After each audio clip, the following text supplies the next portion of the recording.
اللہ तबारक व तआला ने कुरान मजीद फ़ुरक़ान हमीद में इरशाद फरमाया, वमा अरसलनाका इल्ला रहमतल लिल आलमीन। ए महबूब, हमने आपको तमाम जहानों के लिए रहमत बना कर भेजा है। देखें, फ़तह मक्का का दिन है। वही लोग जो बरसों तक हुज़ूर सल्लल्लाहु अलैहि वसल्लम को दुख देते रहे, पत्थर मारते रहे, गालियाँ देते रहे, आज सब के सब खामोश खड़े हैं, सारे सर झुकाए खड़े हैं। अगर आप चाहते तो आज इंसाफ का मैदान लग सकता था, बदले लिए जा सकते थे, लेकिन आप तो रहमत बन कर आए हैं। ज़मीन पर इंसानियत को जीने का एक नया तरीका सिखाने के लिए आए हैं। आपने सब की तरफ देखा और एक कमाल जुमला इरशाद फरमाया जिसने सदियों से दिलों को बदल के रख दिया।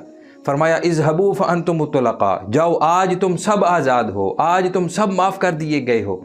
ये सिर्फ माफ़ी ही नहीं थी, बल्कि ये तो दिलों की सफाई थी।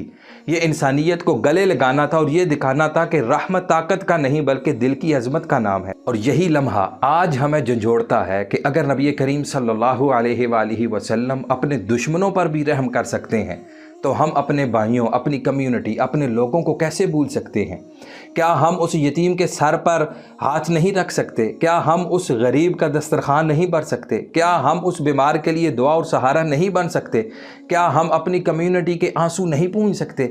हुजूर ने हमें सिखाया है कि रहमत का सबसे खूबसूरत रंग खिदमत है, नेकी है, किसी के लिए आसानी बन जाना है। और शायद अल्लाह ने हमें भी ज़मीन पर इसीलिए भेजा है कि हम किसी के लिए वो उम्मीद बन जाएं जिसकी उसे मुद्दतों से ज़रूरत है। हम किसी के दिल में वो रोशनी रख दें जो उसके टूटे हुए हौसलों को जोड़ दे। क्योंकि जब हम किसी के आंसू पूछते हैं, किसी की भूख मिटाते हैं, किसी का बोझ उठाते हैं, शायद उसी लम्हे अल्लाह हमारी तकदीर लिखने वाले फरिश्तों को कह देता है कि इसके लिए आसानियों के दरवाज़े खोल दो। हुजूर की सुन्नत यही है कि रहमत बनो, खिदमत करो और ज़मीन पर वो रोशनी फैलाओ जो हुजूर सल्लल्लाहु अलैहि वसल्लम ने फैलाई थी।